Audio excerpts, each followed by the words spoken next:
This conference will now be recorded.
I'll try again.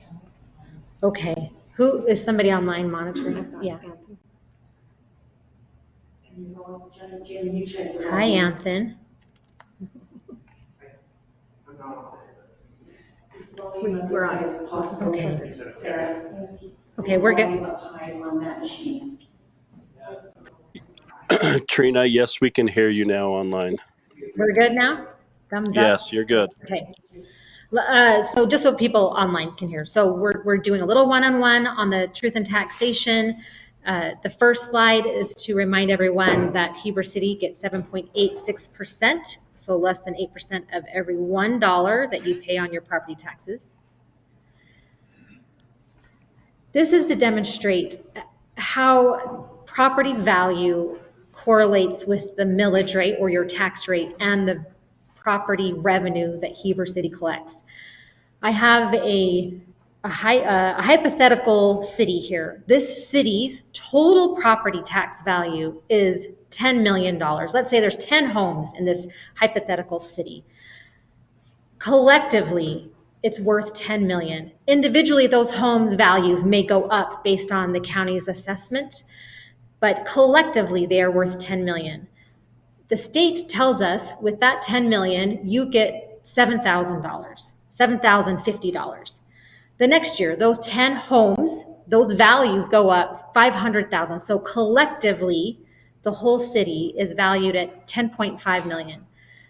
The city still gets $7,050. So that rate, that tax rate, simple algebra, goes down, right? The next year, the third year, the property tax value for all of those collectively, those 10 homes, they go up again, 500,000. The city still gets $7,050. The rate continues to drop.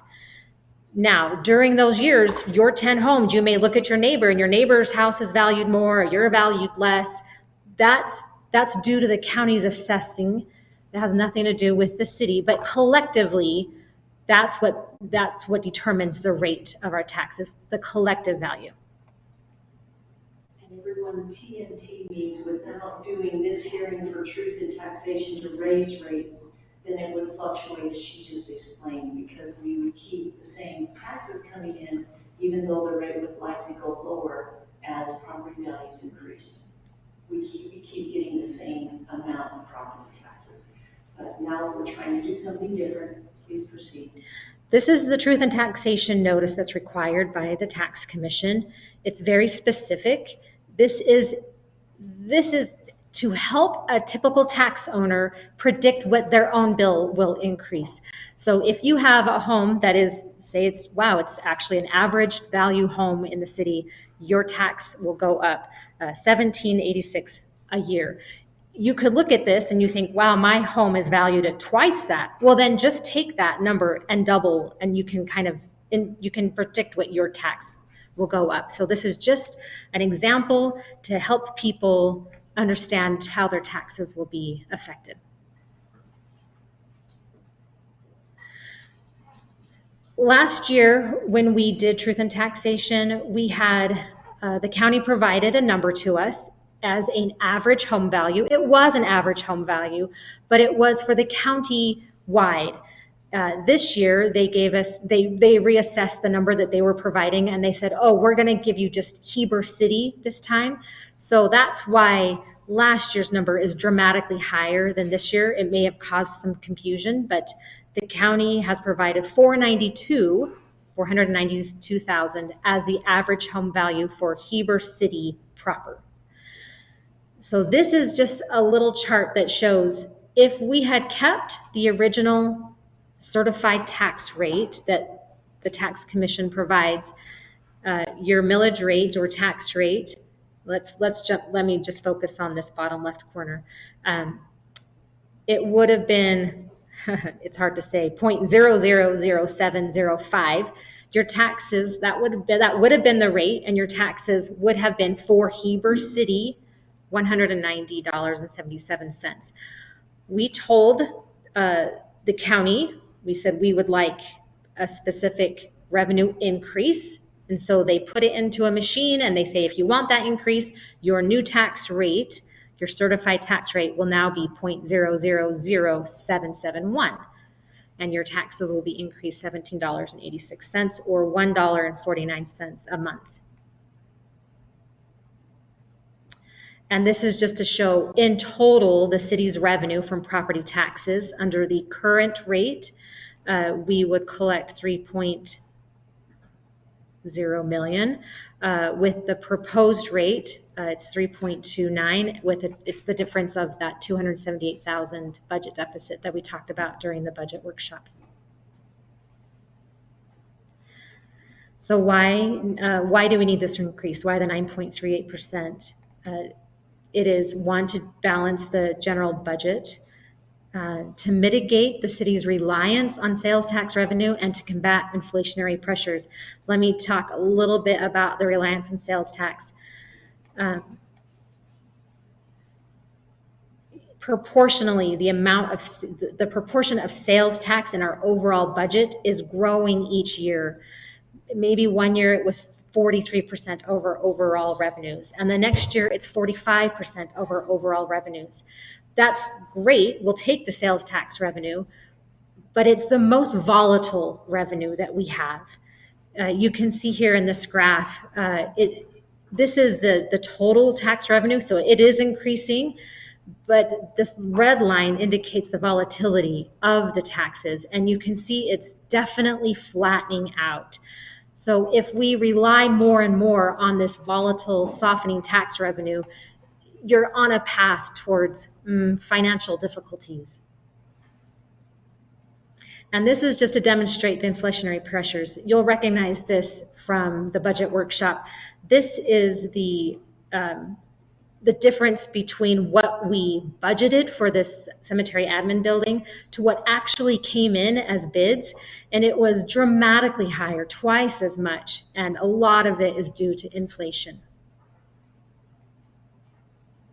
And just this last slide, just to demonstrate where your property taxes go.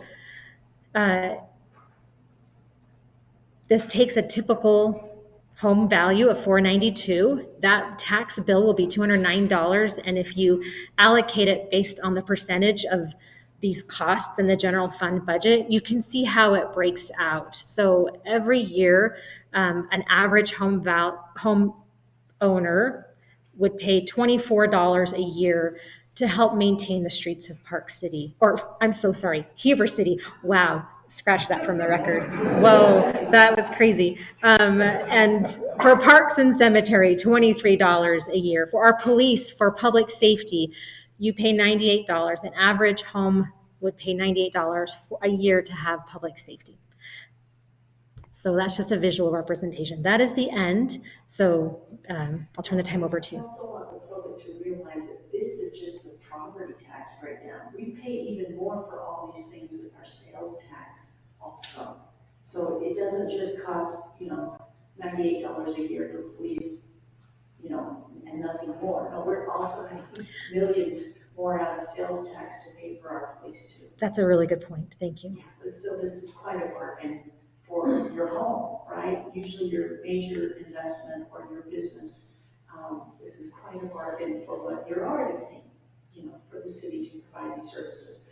Okay, now council, before we open it up for the public, we're almost there, all right? Council, did you have any other questions? No, I'd rather just hear what the public has to say. All right, then we're going to open it up for the public. And one thing I do want to see is if we can try to answer your questions as best as possible. Now, we're not going to get in any finger pointing or any, derogatory remarks here. We don't want that. We can all be professional. We're all neighbors. We can all be civil to each other. You're welcome to come to the podium and take, that 3 to 4 minutes. This is a public hearing. We usually have a 3-minute time. That's a long time to really say more than you might think. Let's go to at least 4 minutes if you need to. We'll keep track of your questions. We want to make sure that they can be answered. So you're welcome to come forward, tell us your name. All right, we need that for the record. Once we finish the in-person, then I'll turn to the online public to make sure that all of you that are listening online can also have a turn. Go ahead. I'm Carol Gallagher, and I live in Heber. And my number one question when I was looking up at your Heber City property taxes is where's the fire department representation for that? And EMS? I can answer that. That's a county-wide district, and they also have a separate sales tax that was voted on last year. And they build the buildings, they provide fire for the whole county. So we don't do that management in our city. It's a county-wide function under the county council. But how does that break down for our property taxes? I don't know that study. I'm so sorry, but I'm sure the county could provide that information. I think that's valuable. You have a percentage to go to the very first slide you have, Sarah. I'll show the breakdown. It's down at the bottom because it's such a long word. So look down at the bottom right. Oh, there it is, 4.5% of your one property tax dollar, so 4.5 cents is going to the fire district at the county level. Because I'm sure we all remember, we just passed another tax for that specific. Oh, yes, they were So- raised, but it's still that 4 point, even with all their tax increases, it's still quite a bit lower than you might think. And here's just a suggestion, it's very hard to read some of your graphs up there. And so maybe if you could enlarge them for the audience and or provide paper documentation, which costs more, but it would be helpful, because it is hard to see them. Thank you very much, Carol. Is there anything else? Not right now, thank you. Thank you. Sarah, we do have all of this online on the city's website. All right, anyone else, you're welcome to come forward and speak to this property tax increase. Hello, I'm Jane Marsh. I have a two-part question.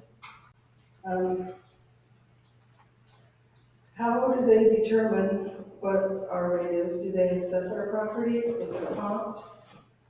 And the other part of that question is, how are the new developers assessed and paying their property taxes and assessment fees?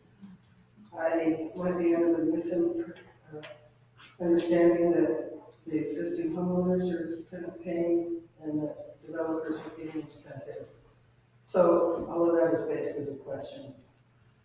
Okay. As to your second question, and then Matt, why don't you think about the first one, okay? Because it's a county council, county assessor process, but we do not provide any subsidies to developers, financial subsidies.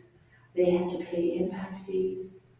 Those impact fees go towards a lot of their, our roads that need to be widened, our hookups to our sewer and our water. So to my knowledge, we're not subsidizing developers. The other part of that question is that until developers develop, okay, there's a little time lag between when they're given the density to develop and when they develop. And in between time, right, they're putting in roads, they're putting in water and sewer, and they're trying to get building permits and get all of those details in place so that they can build. When they build and when it's finished, so we're over here now, when it's finished, then it can be assessed at the higher tax rate because it's a finished product, okay? Now back here, when they're just trying to get started and getting density, perhaps from our city or the county, many times that land is in a green belt status, especially on a lot of these annexations that have been fields or just foothills. You see what I mean, for grazing? A green belt status has such a minimal property tax.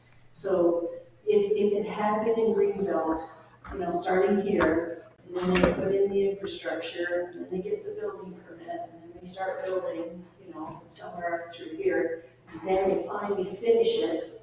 You see what I mean? I do. They're not paying high property taxes all through here. Does that make Excellent sense? explanation. Until they get to here. Okay, So I guess, does the first that question. impact the raising of our rate? And how do we Well, we're not get providing, assessed every year as to what our rate? we're not really providing a lot of services to them to add to our costs. Just the homeowners, regular They're homeowners. not hearing. They're not hearing me. It's echoing too much, that it's making it hard for people online to hear. Is Anthony here to deal with that? I wonder if you want to turn off the mic on your computer. I mean, the computer. Is it the computer or is it her mic? I think it's the mic on Or your just computer. it's Her mic just needs to be on, it's recording. That's never mind.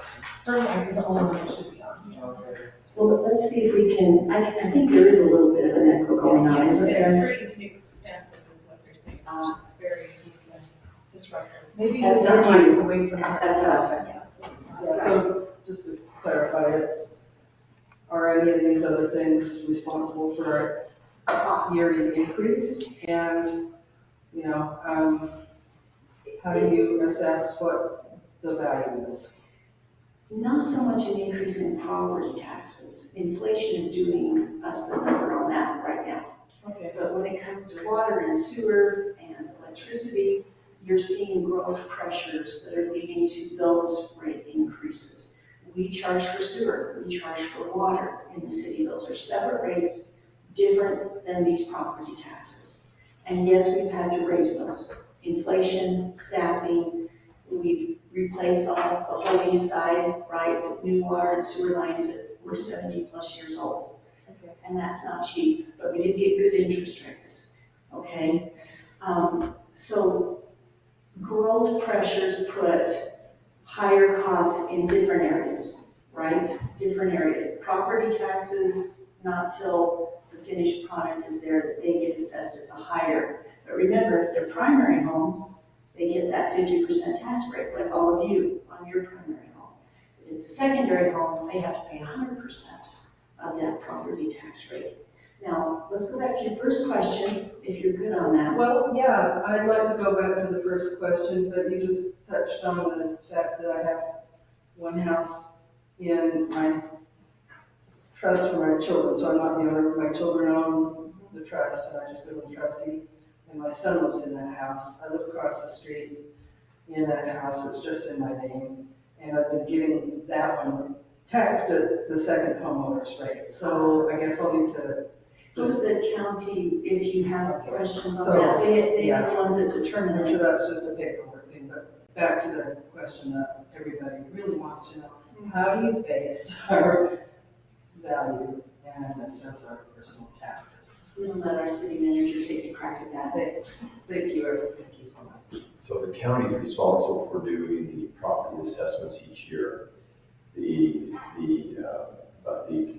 tax calendar for the county begins January 1st. That's when they set the date for your valuation determination. And it ends later that year when you pay your taxes to the county. They will give us, in the June timeframe, the updated valuation of all the properties within Heber City. And we use that information to determine what we're going to do next with property taxes. So the process they use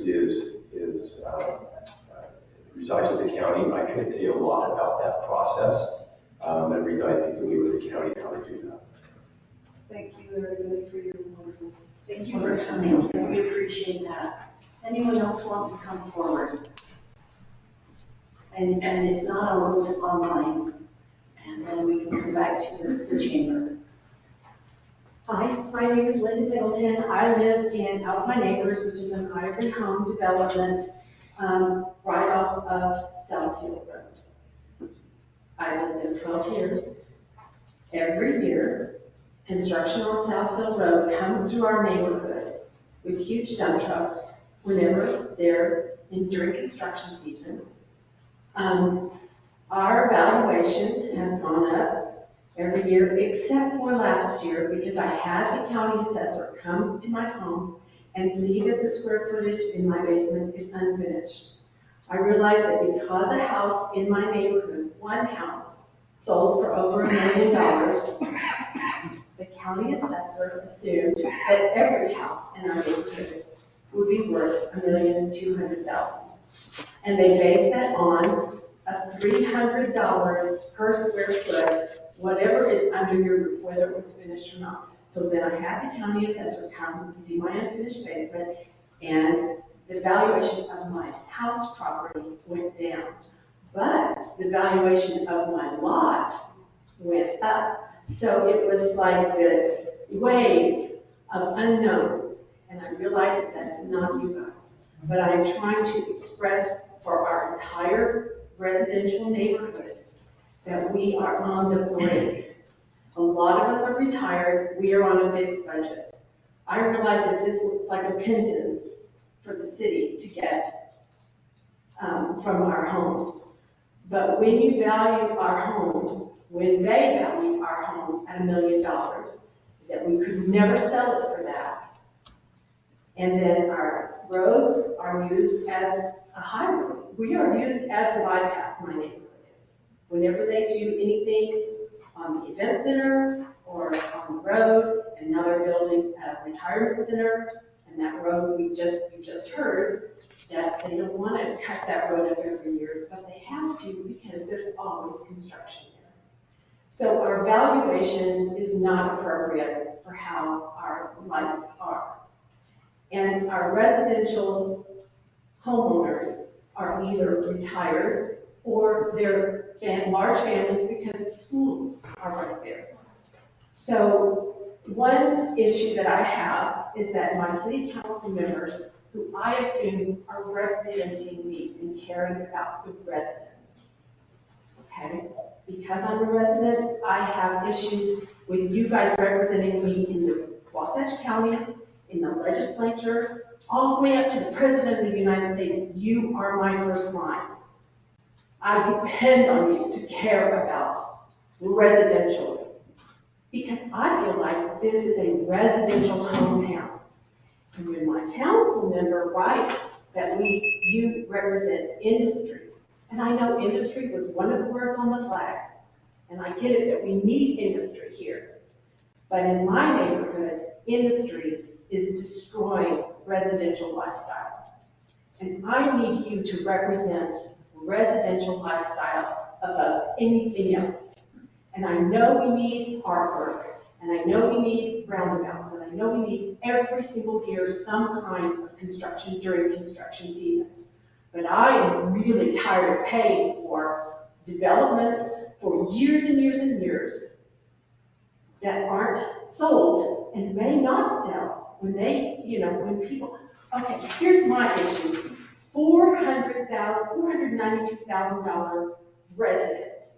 I want you to explain to me if any of you or anyone you know lives in a $492,000 residence here in Heber City. And if they do, they bought it way before all of this development hit us like a rock. So that graph that she showed of the sales tax and how it's volatile, our lives are volatile in residential homes.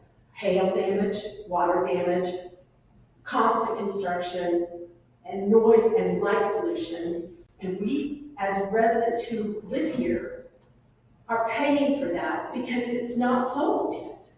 And it may not sell. And we can't afford a brand new cemetery building. We can't afford artwork everywhere until you look at how the residents here really live.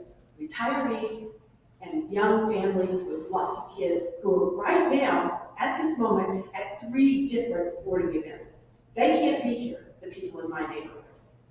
They're taking care of their children and getting them in their first day of school. I know that this is needed, but this is between you and Wasatch County. And I need you to represent what you need from Wasatch County, that big chunk of the school district. All of that's on that dollar bill. It's on us residents, whether it's Heber City or Wasatch County. Please understand that you do not represent industry. Industry is on the other side of the mountain, and that's why we live here. And our businesses, how many businesses have we lost since the pandemic?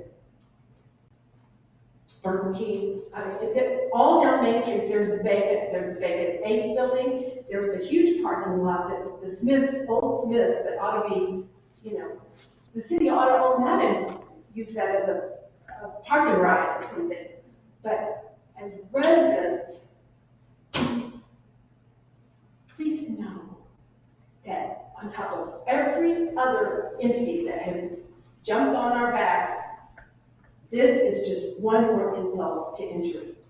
And if those developers get everything sold, and that can reduce our taxes, by that time, a lot of us old retirees are going to have to move to Mississippi or someplace where the taxes are not crushing them.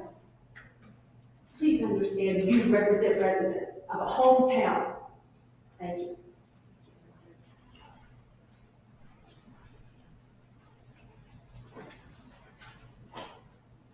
John Heine, Heber City resident. I've got our sources of revenue slide that came out in the public packet. So I wonder if you, what I see here for property tax revenue in 2022, 2.2 million. For 23, 2.3 million. And for 24, it's budgeted at 3.1 million. I'm wondering, where did that number come from? Because if we actually hit that number, we wouldn't be having this meeting today. It would cover the shortfall deficit. So I'm just wondering, where did it come from and why did we hit it? So that's my first question.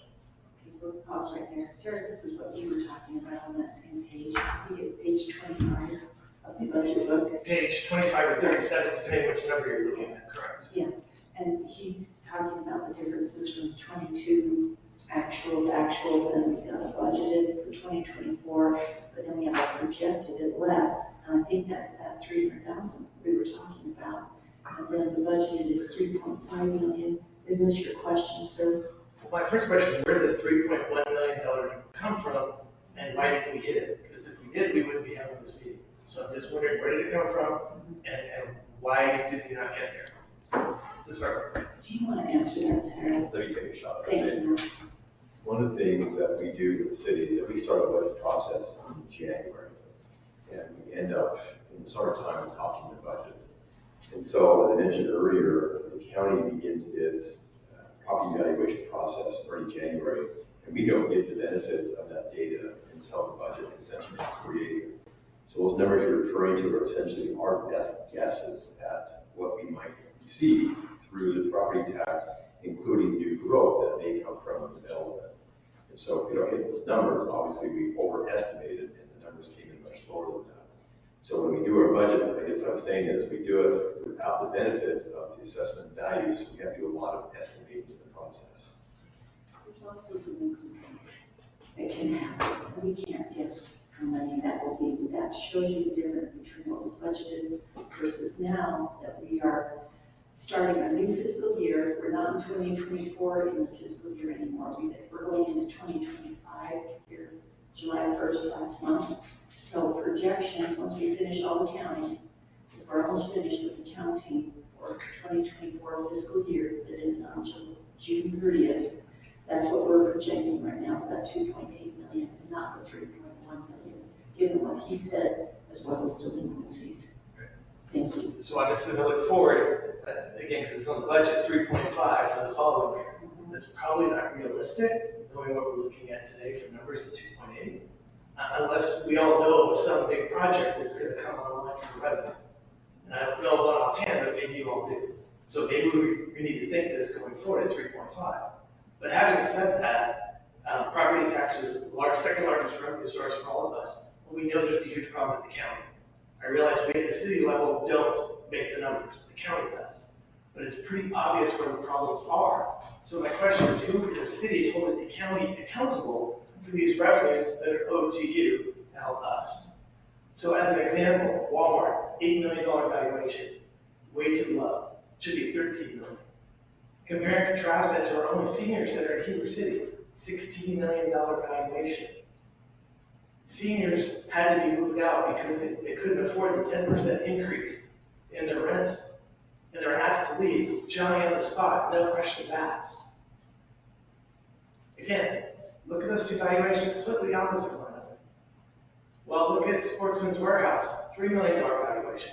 Again, undervalued. Look at the restaurant next door, Little India, which we all adore, $3 million valuation. Does that make any sense? See, and we don't see those figures. Well, that's why I'm bringing it up, because revenue comes to you, so to speak, and yet nobody seems to be looking at it and looking at the deficiency. If it's the second largest revenue source, we need to take it serious. I mean, these are hiding in plain sight public domain documents.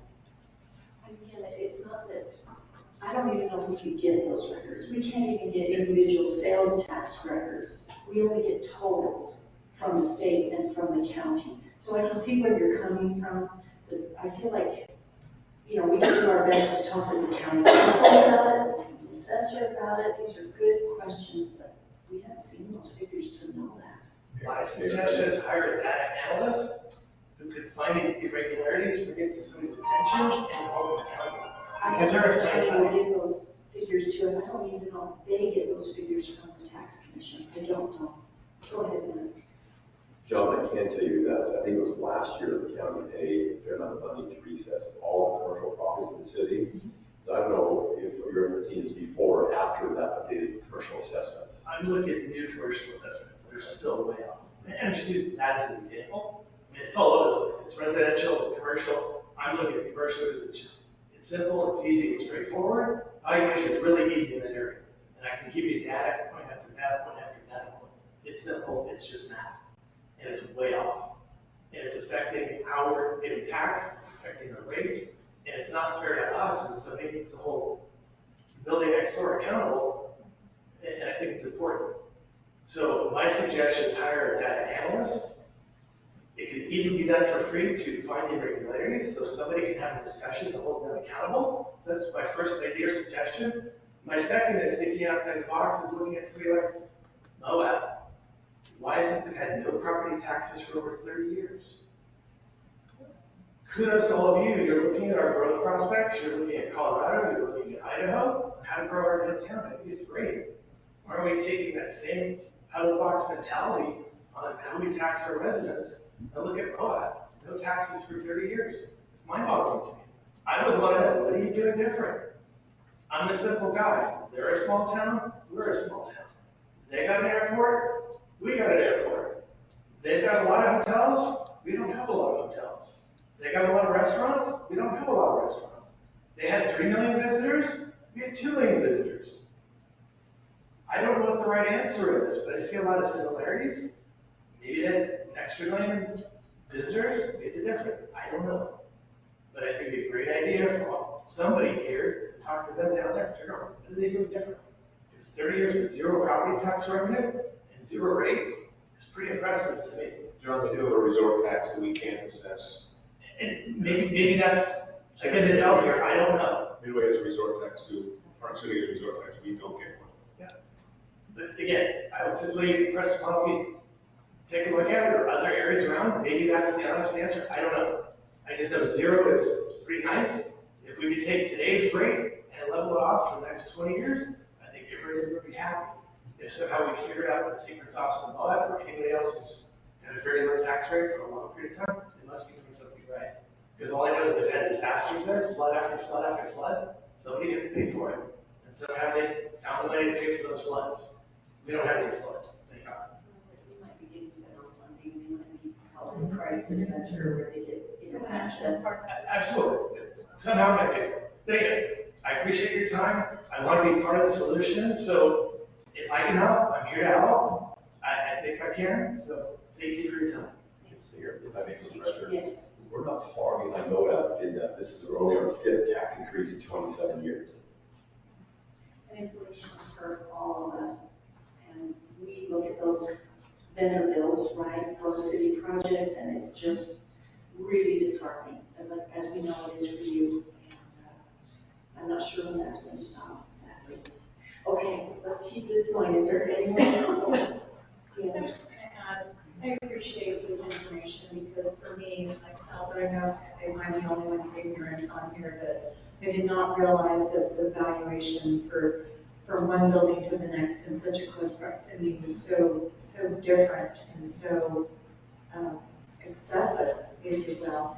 And I think it's important that with those questions, I mean, obviously, there are some things that we as a city government might be able to help in some ways, but I do think that this is something that it needs to be when the county council has its meetings, put them on the spot, if you will. I think it's important that the citizens, that those of you who are here and have these questions and have this information, that it needs to be on record, and that maybe that's part of the accountability is to share these concerns with them and ask the questions to those authorities, because I'm curious as to what is shared and what the response might be. So Mayor, thank you so much. Can I interrupt just quickly? Just a quick reminder that this is the public's time. Yes. If you could refrain from even interjecting or asking, questions, or we really.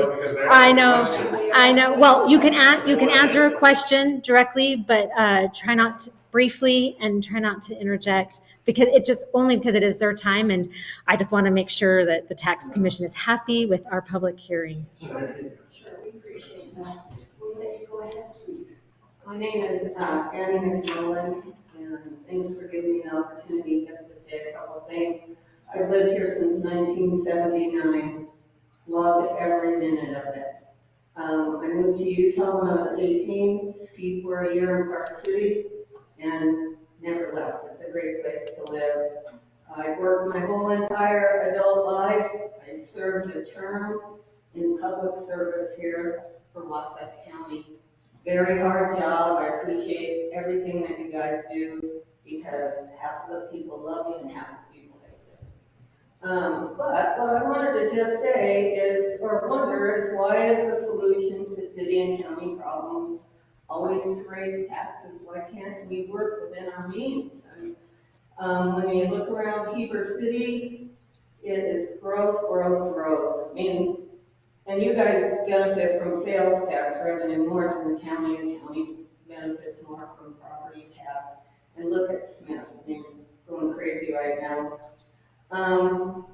My question to you, and I realize it's not a huge increase that you're asking for, but collectively, everything is piling up on residents here. My house was reassessed last year. My husband built my house. He's been dead for 2 years, so now I went from 2 incomes to 1 income. My house was reassessed. My house payment went up $530 a month. It'll probably go up again because we just got our property taxes. My Social Security last year went up $87 a month, so that gives me $450 I gotta come up with. Not always there.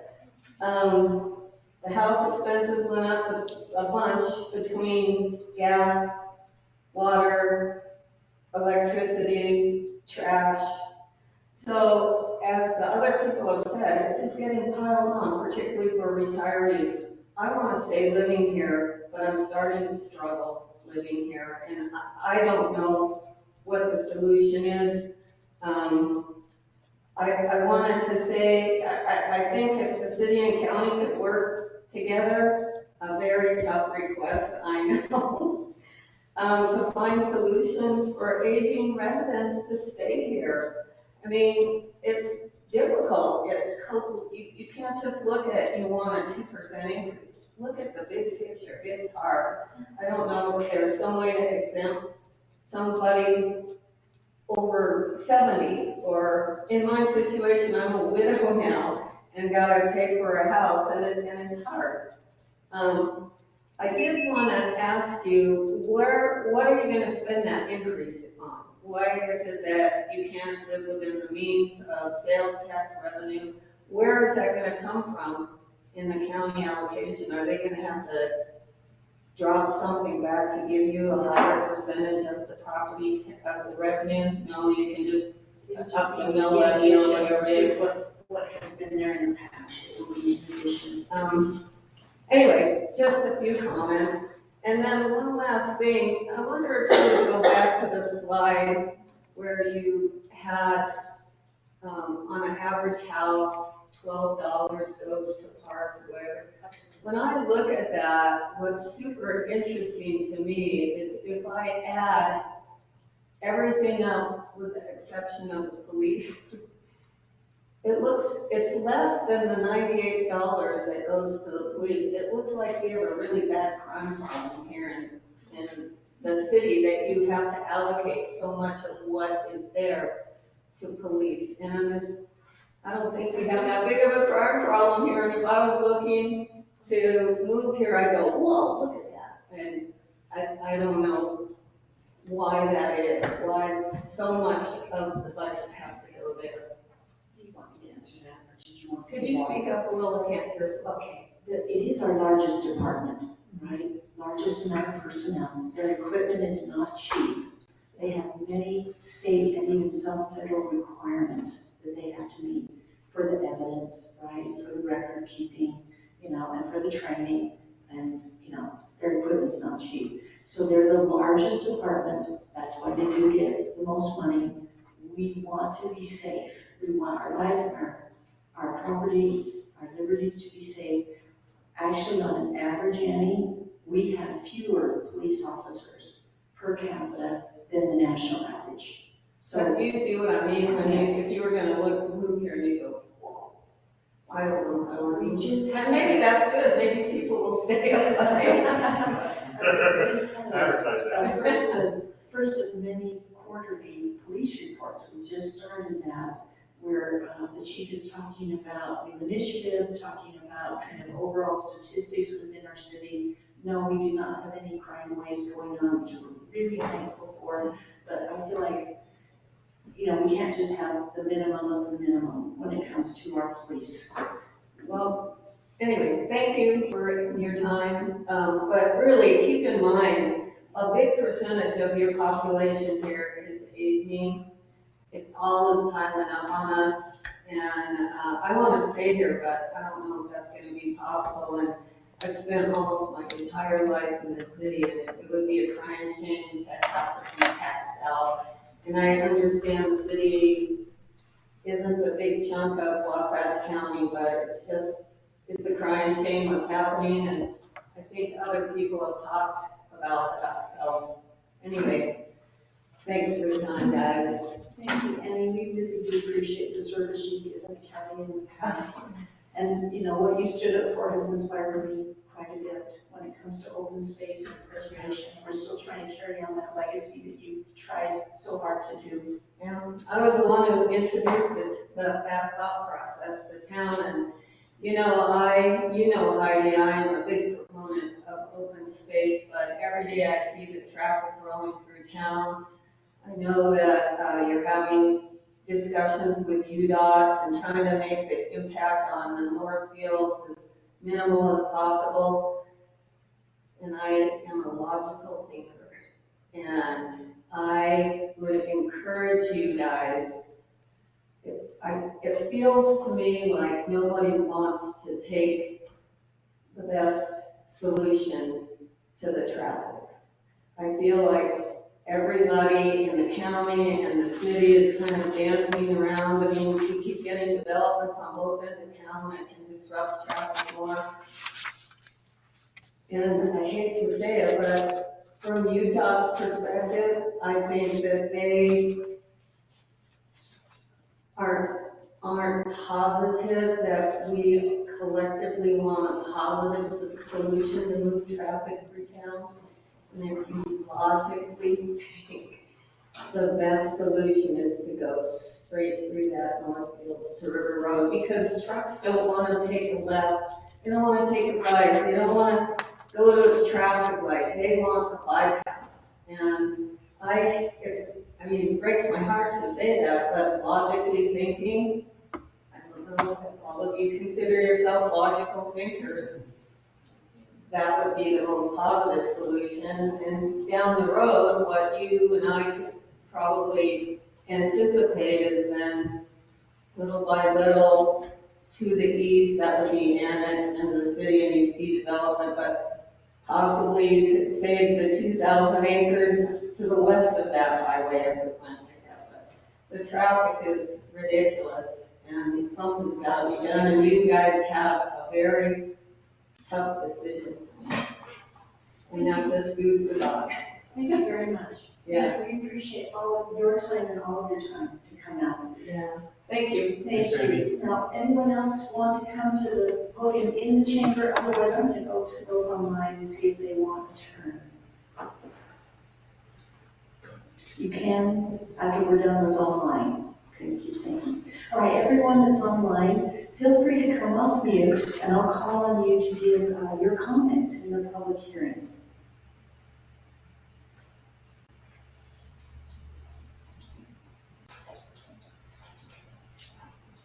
A few more seconds, everyone. Amy, go ahead and speak if you'd like, and tell us your whole name, please.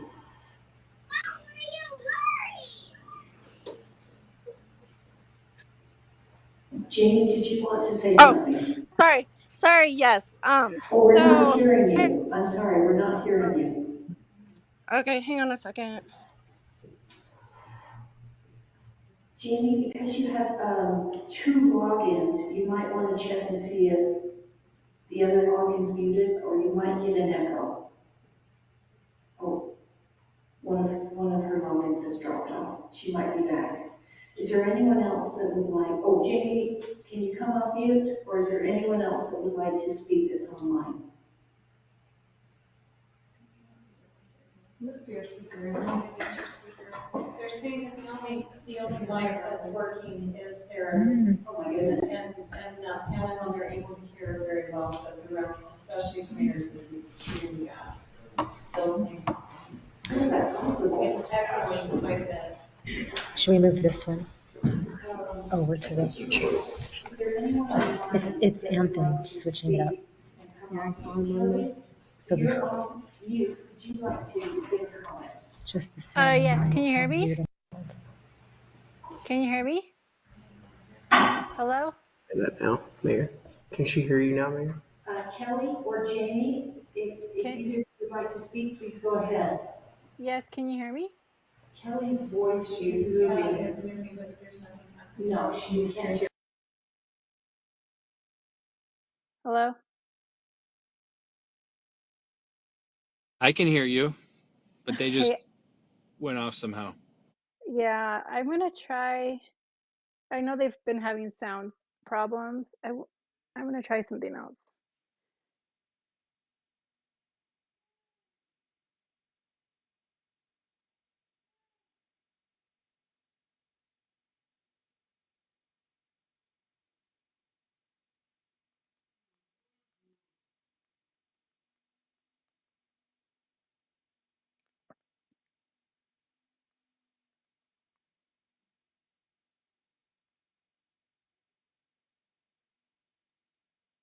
She can't hear us. Okay, I can hear you now. Can you hear me? Excellent, excellent. There you are, Kelly. Go ahead.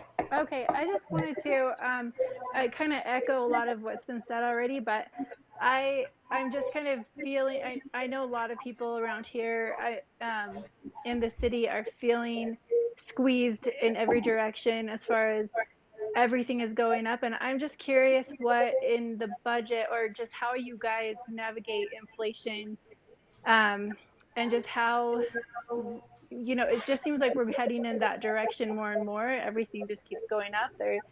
We don't see a lot of relief heading our way, and I'm just wondering in the budget if you guys cut things to make it so that you can live within your means, just kind of cut a lot of the fat or just anything you possibly can, and if there's a way that the public can see where things are being cut. And yeah, I'm not an expert at all in the budget, but I'm just curious if there is something that we can see in the numbers of where you're cutting spending. And then another thing that I've just noticed that it seems like we're trying to grow as fast as we can, and with the Olympics coming, I can see the city wanting to capitalize on everything they can, but it falls on the taxpayer to pay for the infrastructure that goes in. And I just don't think that a lot of us can handle it. I mean, of course, there are people that can handle it, but just the majority of the residents here, I don't think they can. So, yeah, that's Thank you, Kelly. Kelly, your last name's Gomez, right, for our yes, record? yes, Thank Kelly you. Gomez.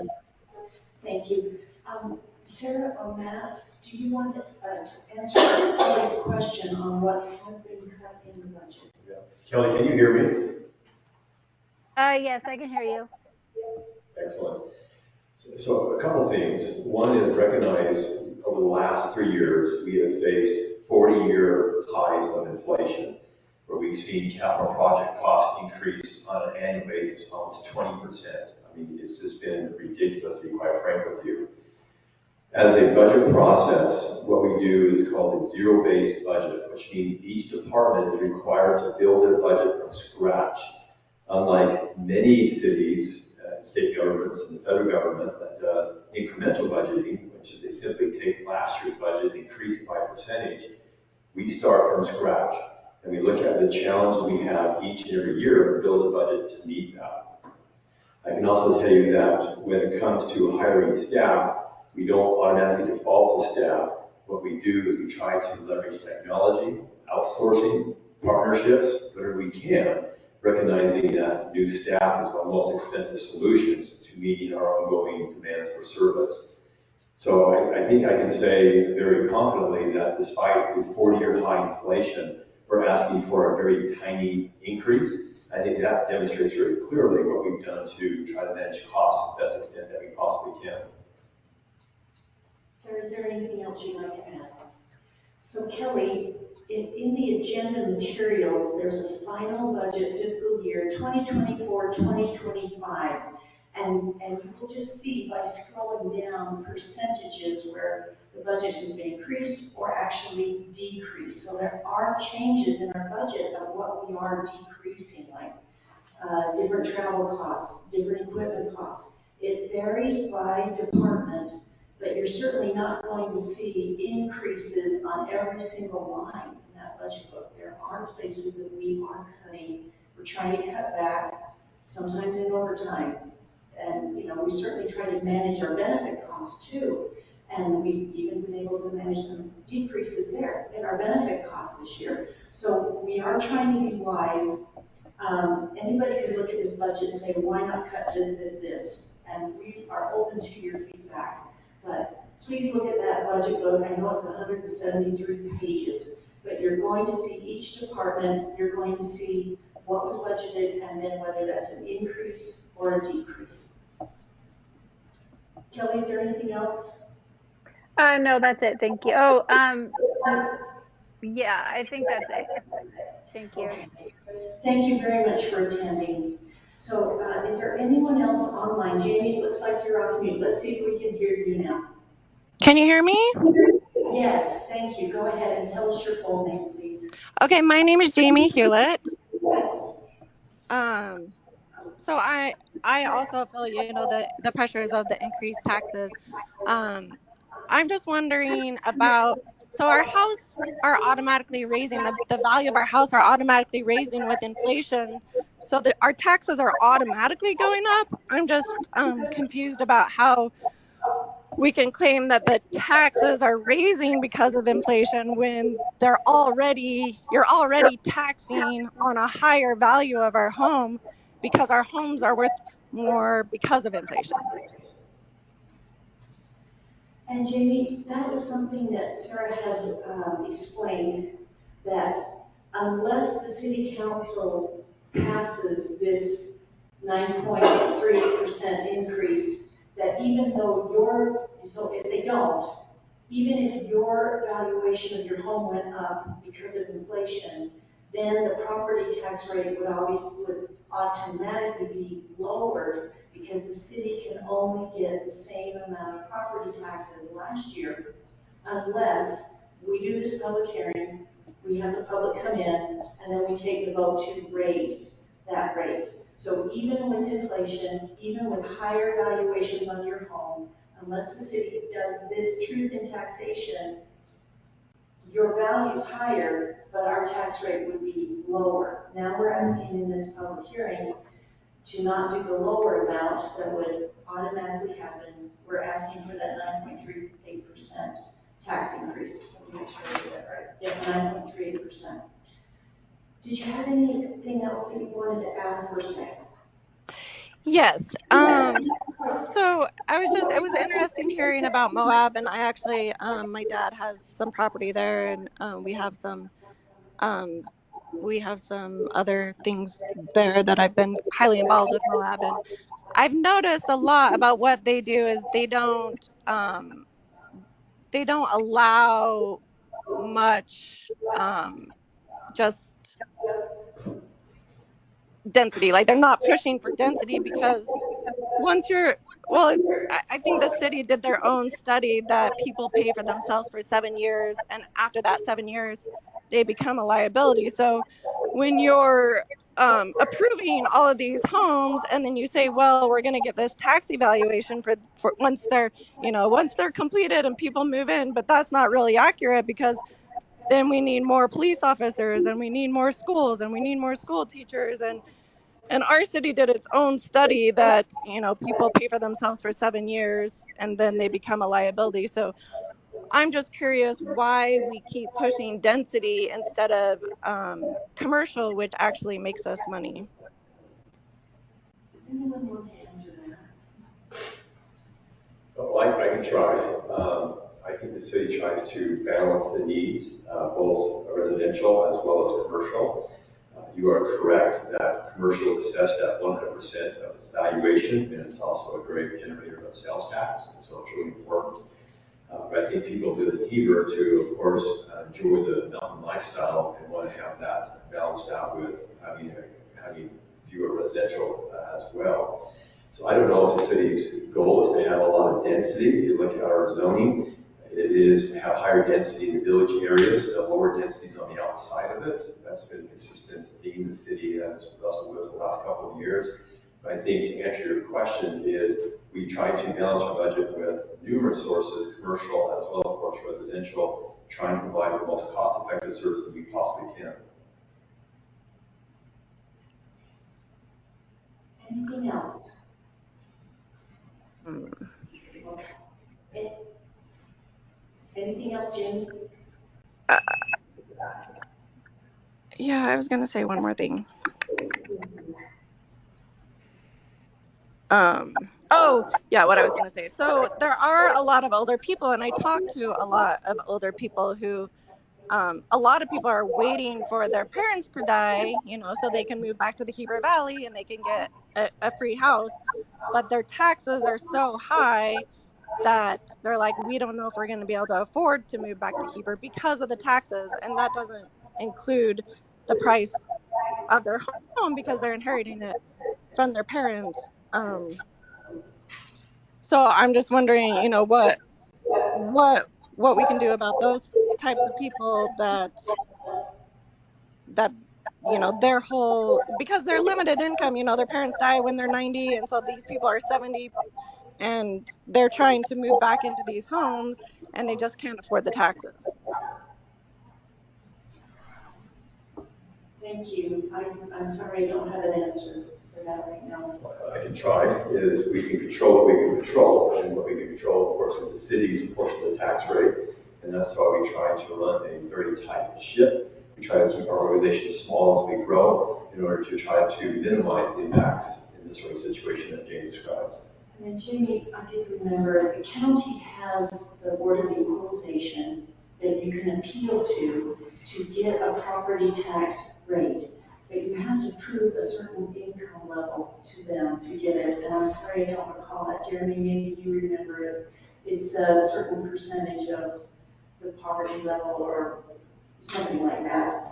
But I'm sure there's more information available at the county assessor's office that anyone can go to and say, hey, how do I qualify, or try to prove lower income so that I can get this property tax rate decrease, right? That circuit breaker, it's called.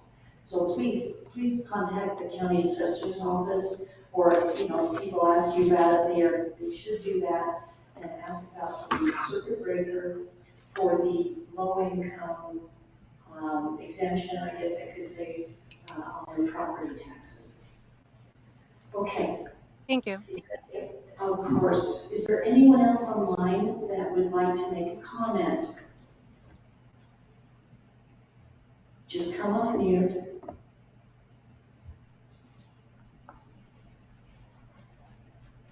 Okay, I'm going to ask the people in the chamber one more time if they would like to make a comment. Linda, I'm happy to let you make another comment, but please try to keep it short. City owns property, right? You guys own property. You own property. Would the sale of that property to the UDOT to run a speedway through the area where we're just building the brand new school, the high school? So, we're gonna have people slow down as they go around the lake and they come to Heber to speed through with their tanker trucks. But could we sell all of the property that they need to put that bypass on and pay off the city debts and pay off the taxes? No, we couldn't. And so giving any part of Heber away to the state or the federal government is not going to help us tax-wise at all. So let's consider that what Heber owns already is what we want as residents, you to control and to represent us and not give anything away anymore to developers, years and years of construction on a bypass that we moved here so that slow down, be safe, don't speed, That's why we pay the police officers so much. We appreciate that. But we should not give 1 inch more to pavement and speeders. Please. If our taxes have to go up to keep the speed limit down and people obeying the laws, the traffic laws, and not rushing into, highways, we really appreciate that. So consider, do not give an inch of Heber. And if we have to raise our taxes to keep Heber and not give it away and not pave it anymore and to use the parking lots we already have, it's going to keep our climate here much cooler if we have grass and trees and open space. Paving it only heats it up. And I do not think you can get tax money out of a parking lot. Maybe you can, but it won't be in this century. So it depends on who owns that parking lot. Exactly. And whether they figured out how to spare ground taxes or not. I'm just saying, what we have here is so precious and so rare. 1 more inch of pavement, 1 more inch of giving it to the federal government or the state government or anybody else is a crime. It's giving our lifestyle away. So if we have to pay more taxes to keep it, then I guess I'm on board, finally. Thank you. Thank you. Is there anyone else that wants to come forward in the chamber? Yes, sir. Chuck Kelly, resident of Heber. It seems to me the most impact is through the county. Is there a truth in taxation meeting for the county too? Did the county do that this year? They did not. No, I think they did last year. No, Not this I don't year that think we so. know of. Doesn't seem So appropriate. they haven't raised property taxes this year, but they have in the past more than we. Given the issues that are involving a lot of people here, would the council ever be amenable to going to the truth and taxation meeting at the county and try to represent what people are complaining about here? Mayor, if I may, you don't need to wait for a county truth and taxation. Obviously, you can go to any of their meetings like you are here today at ours, but you also have the ability to raise questions regarding your home property's assessment. And I believe that window is opening here in the next couple of weeks, I believe. So you can look at your property assessment. If you disagree with it, you can actually protest that to the county kind of particular. Well, that's my next question. I'm in the process of doing that, and I'm working with, I guess, Joey Granger here. I thought she works for the city or she works for the county. Yeah, that's the county bill. So that's it, okay. I just need clarification on that. It's hard to keep it straight, we understand. It is for sure. Well, I just think there should be, and maybe you guys, there should be truth in taxation for the county. I mean, they're doing the assessing and they're doing these market values that are off the wall high.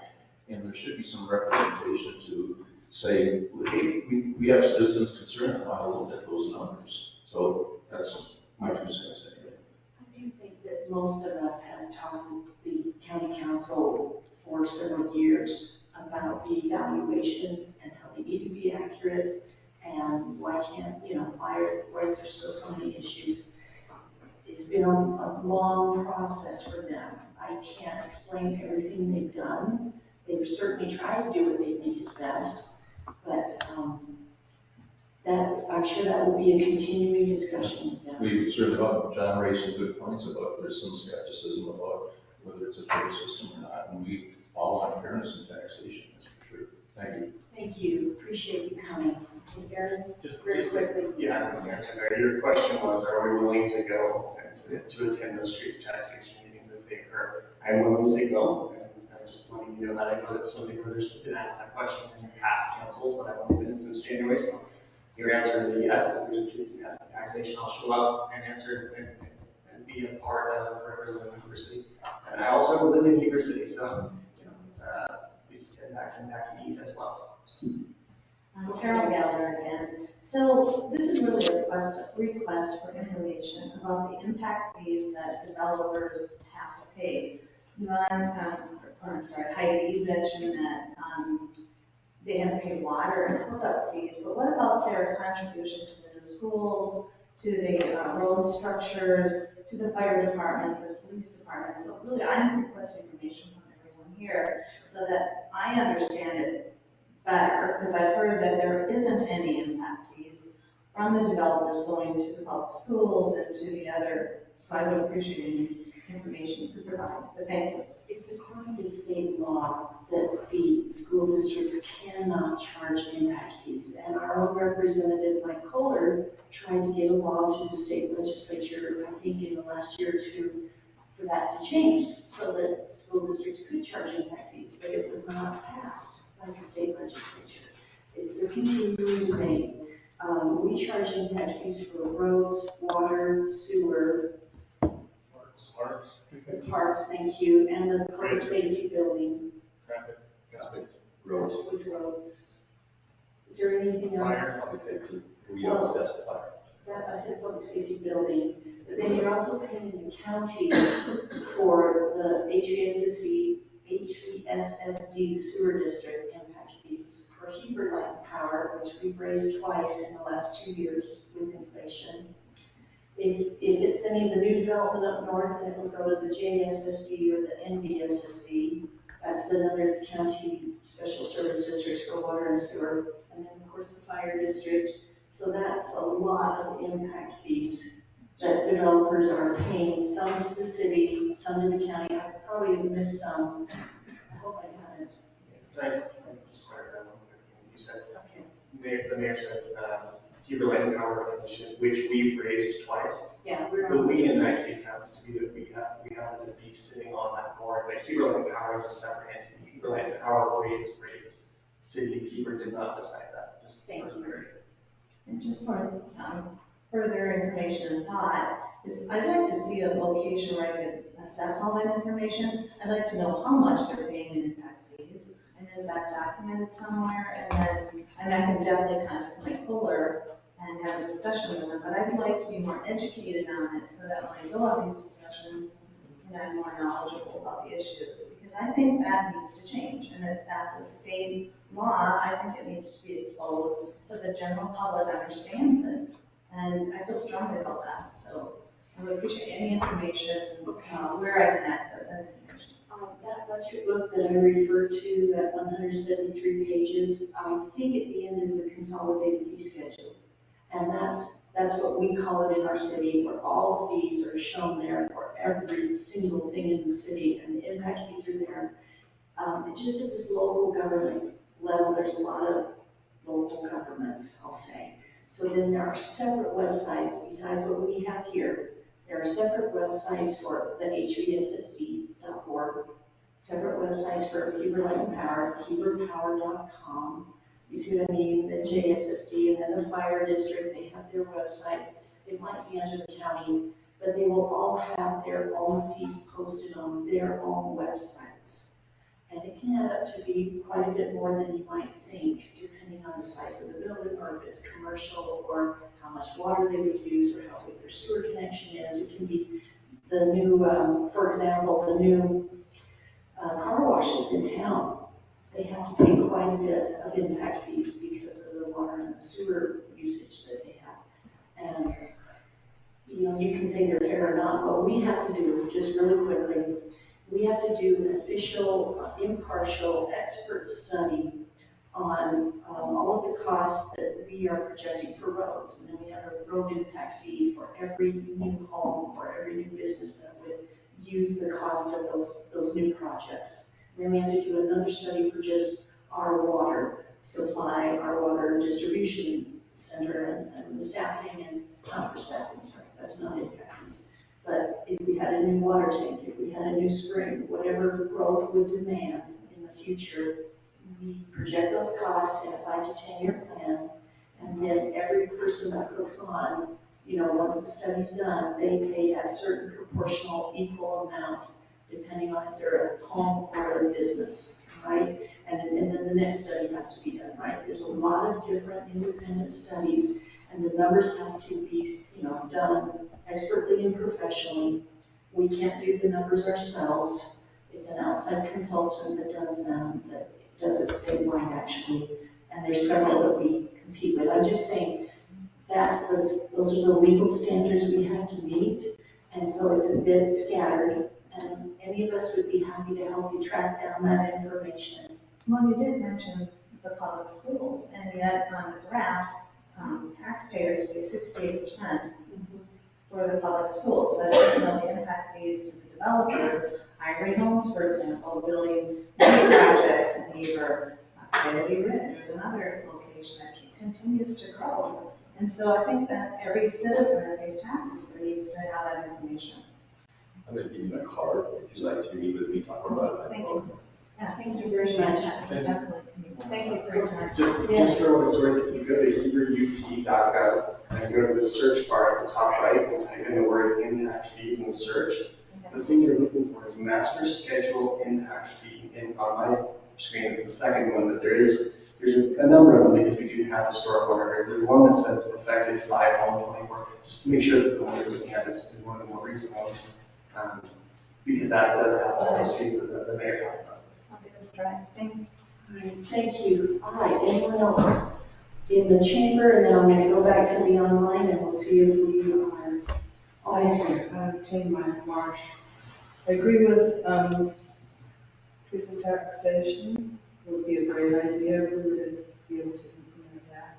Also, you mentioning, can we just live within our means? I appreciate your answers addressing that. And I appreciate your answers with the budget book. So one of the recent tax meetings I heard there was, the different auxiliaries come and ask for money for running their different programs.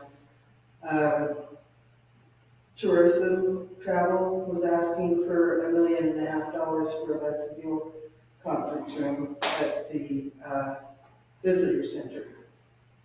And so these things are just getting bombarded into the system for their requests. Is that being approved, and what notification do we have for all these extra things that all these auxiliaries want in their budget? So tourism and economic development is through the Wasatch County Council. And I'm sorry, I don't know about their budget or what the request would be. So again, we'd be going to the Wasatch County website, which I'm not remembering right off the top of my head. Anyway, it's easy to search it. But yeah, you're trying to say how to try to add it all up. Yeah, and Aaron, she would just address how you access that information through the city, right? That's how we find the impact fees for the city. The website for the county is wasatch.utah.gov. Okay, thank you. All right. I know it's complicated. We have so many local governments over the same city, right? The city, the county, the school district, the fire district, the library, the mosquito abatement district, the weed district, I'm not done yet, okay? I'm just saying there's a lot of levels of local government, even over us, and we're not in charge of fire, ambulance, weeds, but we contribute to the boards. We have most of our members that sit on those boards and help decide the budgets and so forth. So we're here to answer more questions. Okay, anyone else in the chamber? Anyone else online? Any final comments? Please come off mute if you're online. Okay, I'm not seeing anyone. This means a lot to us that you would come and spend this time. We appreciate hearing your concerns. We know it's not easy to figure out the first, second, 10th, 20th time. We're still trying to work as hard as we can to balance and to budget, and it's not perfect. And no government ever will be in this world. All right, I'm sorry to say. We appreciate your input. Okay, I'm not seeing anyone else come forward in the chamber or online, so I'll close the public hearing for now. And again, we're going to move to the next agenda items, everyone. Because of the state law requirements, we had to hold this meeting, at this particular time, and now we have to actually vote also. We can't delay the voting because of our fiscal year that's already started, and we have to get this information to the county on certified tax rate. So we have two items to vote on right now, everyone. In the action items, the first one is resolution 2024-08 that would adopt the fiscal year 2024-25 budget. Sarah, I'm going to turn that back to you. And everyone, this is regarding that budget book that we've been talking about today. So Sarah, did you have any presentation for that? There is a staff report. I'm sure you've all seen it. If you want, I can reference it or review it with you all, or I can just trust that you've all read it and you can vote. It's up to you, whatever you want me to do. On the agenda, it's at the bottom actually, instead of being flipped, but the number 1 is at the bottom, and that's where we're at. Resolution 2024-08, adopting the fiscal year 2024-25 budget. It's a total revenue in our city, everyone, of $15.668 million. That's property and sales tax and other things combined. It is a 4.4% total increase from the previous fiscal year. Last year, we were projected to spend $15.334 million. Now, with this property tax increase as well as sales tax increase, it's up to $15.668 million.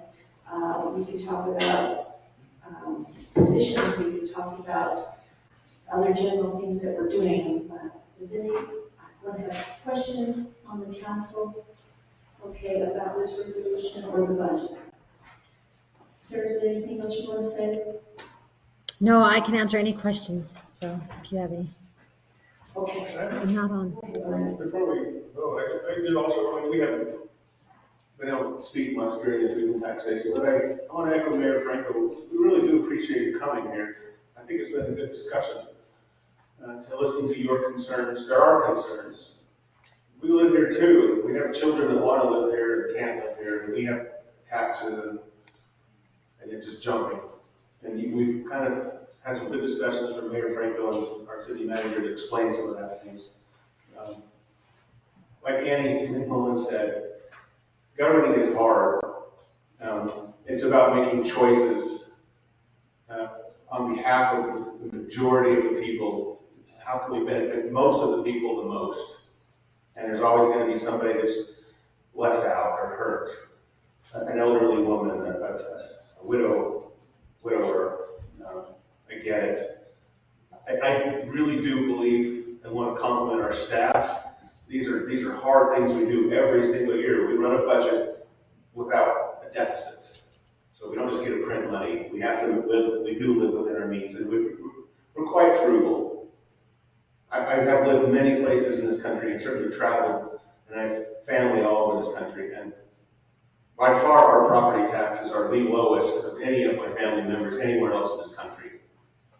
Now, they don't live in Mississippi or, rural Arkansas, but I've been there too, and they're beautiful places and their economy sucks. There's no hospitals, there's no fire protection. I know what it's like to live in a place that's declining, has no tax base. So I just want to say, this isn't a decision we made just now. We've been talking about this all year, and now we're into August. So our vote tonight isn't, hey, we just made this decision tonight.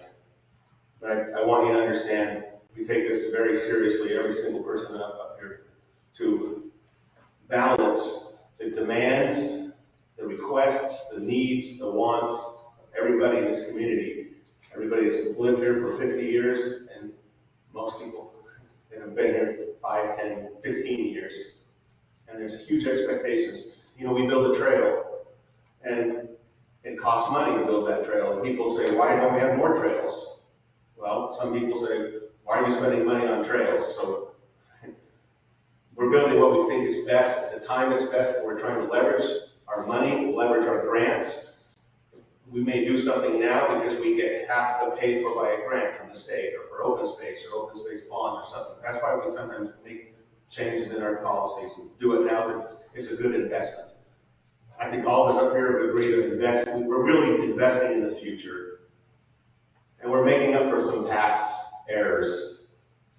$48 million we've spent in the last 3 years on Old Town, not on growth, on Old Town. Sewer, water, PI, just to repair it. And we have to still do the same thing on the west side too. So it's really tough for us. I'm grateful to pay a pittance really to Heber City. We're doing a lot on a little. I think you can all see that. You've all recognized that. So thank you for coming. As we vote, I'm ready to make a motion unless someone else wants to add anything. Thank you for coming. I really did want to hear from the public. I think it's important that we get perspective from, and we had so many different perspectives, and I appreciated that, but it was all the same thing, why? And I've been asking the same question for a while as well. But sitting here, I have learned that there are things that we as citizens sometimes are unaware of, expenses that pop up, things that we have to take care of, things that are, whether it's done from just age or whether it's done because of growth. Either way, it's something that's here and we have to deal with it here and now. And part of that, after great effort on our accounting staff, which is basically, I just want to say, is that individual sitting right over there with the black sweater on, she has worked tirelessly to try and put something together. She has been honest with us. She has never at any time said, I don't know. It's more of, I'll find out. She has done everything in her power to be as frugal as possible with the problems that come with living in a huge, that's starting to be a very big city. I know that others might come here from other areas that are larger than what we're dealing with, but for us, this is big, and it's a lot, and it's a lot at once. And not a lot at once. I know it doesn't sound good grammatically, but that's what it is, a lot at once that we're dealing with here. We have to have the financing to do it. On the impact fees for schools, it has been a question that has been asked to the state for a number of years, several times, from several individuals representing the Wasatch Back and everywhere. And that is something that when it comes to voting time for state legislators, make sure we're voting the right people in, because that is something that's concerning all of us, and we've wondered why this hasn't been done. So I wish we had those answers for you, because we've all had the same. But thank you for coming. What we answered here today, please understand, encourage you. We know what you're feeling. We have family members that are feeling the same thing, the same concerns. I worry about my children that do live here, and it's a constant question. If you're sitting there, isn't there something you can do? Well, I think after this year and everything that we've done working with Sarah and with staff and so forth, we're doing the best that we can, and this is the best that we can do, and this is something that has to happen. So we appreciate it. And hopefully, maybe we can go another 27 years. Thank you. Aaron. Yeah, I just, to the folks here and online, I am truly grateful for you taking the time to come. The reality is, if you watch the council meetings, this is abnormal, and I realize not every chair is filled, but this is still abnormally large for a turnout for a meeting. We appreciate that. I've asked consistently every single time we get seen posts or comments or my newsletter, I've asked people to come to make your voices heard. You did that tonight. I appreciate that. I also wanted to tell staff, I really appreciate it. I have been overwhelmed with the level of work from our staff, Sarah and her team, but also all of our staff that were asked to come with the bottom of the budget. That is so much harder than just taking an increase from last year. The math is just so much easier if we could send out 10% more. That's way simpler than what these guys did and y'all did. I appreciate your time, staff, and those that are here tonight. Please let them know that we're appreciative from the council. In a minute, we're going to take a vote, and I just wanted to be clear that when I vote yes to the increase, one of the main reasons I'm voting yes to the increase is I do not want to borrow from a future hope that we won't need something and get further and further behind and end up with a bigger increase that's even harder to stomach down the road. And I'm one of the people that has to figure out how to raise that extra money for my mortgage, raise that extra money for my gas. I'm working, I'm young, I've got kids that are here, and it's all expensive. I understand where you're coming from, and I hear you. But I want to pass inflationary increases when they happen, rather than wait and end up with this kind of inflationary debt that we then have to deal with at some point, and instead of it being 8%, it's 20 or 30%. That would be crippling in a different sort of way. It's still a lot, 20%, but that would be crippling in a way that I wouldn't be able to fix. I can probably increase my income 5 to 10% next year. It's going to take some work, I could probably do it. I couldn't do 30%, I'll tell you right now. That would be, I would have to move, and I grew up here as well, so I just want to state that I appreciate that the staff has come back and said this is where we're actually at. I appreciate the work that's been put in, and frankly, to anybody that's here, please tell people to, tell your neighbors and friends to come and have their voices heard too.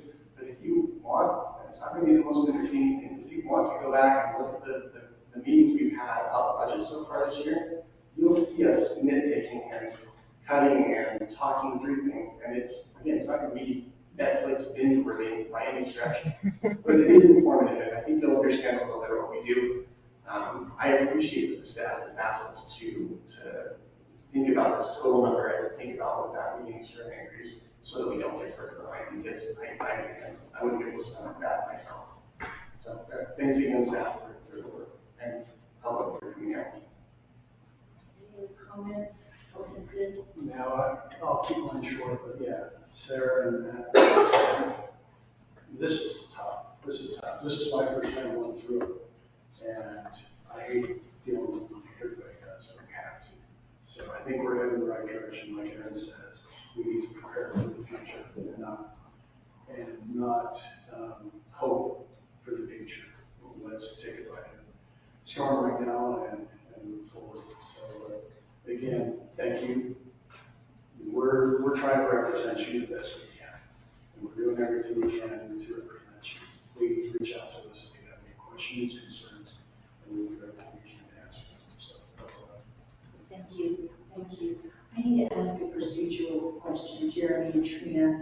On the agenda, it's saying to adopt the budget first and then the certified tax rate. But do we need to switch that anymore? We need to do the certified tax rate first and then adopt the budget. Okay, I was wondering because it's numbered here differently than it is online. So I'm going to switch it, everyone. We're going to go to the second agenda item, which is Resolution 2024-09 to adopt the certified tax rate for fiscal year 24-25 of that 9.38% tax increase in property taxes. That's what we need to discuss and vote on first. So does anyone have questions on the City Council? We're doing number 2 first. Resolution 2024-09, adopting the certified tax rate of that 9.38% property taxes. Any questions, comments, council, or any motions? I move that we adopt Resolution 2024-09, adopting the certified tax rate presented. Is there a second? I'll second that. Thank you. Here they go. Okay.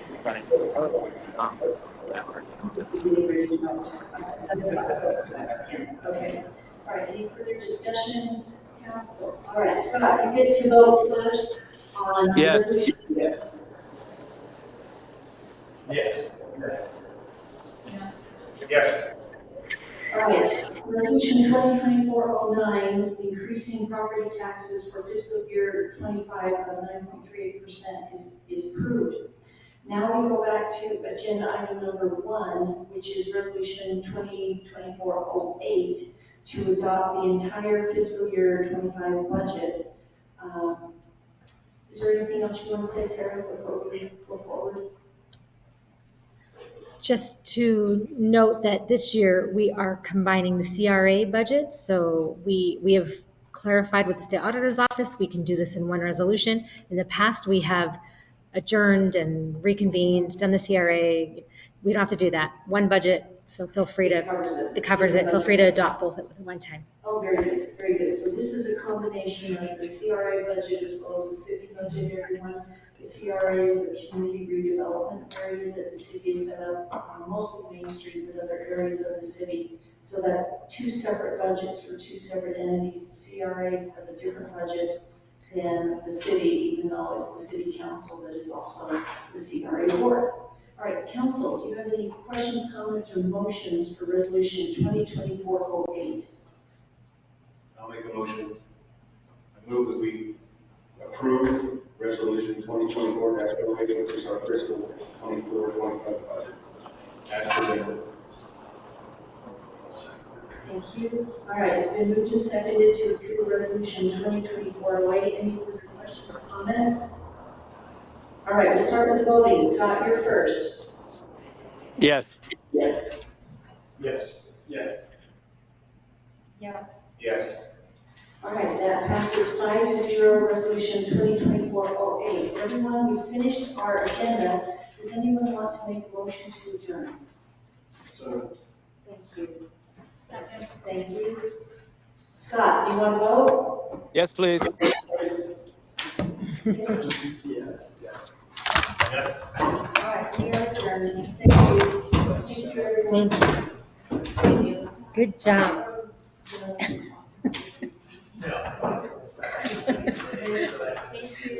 It's hard. It's really hard.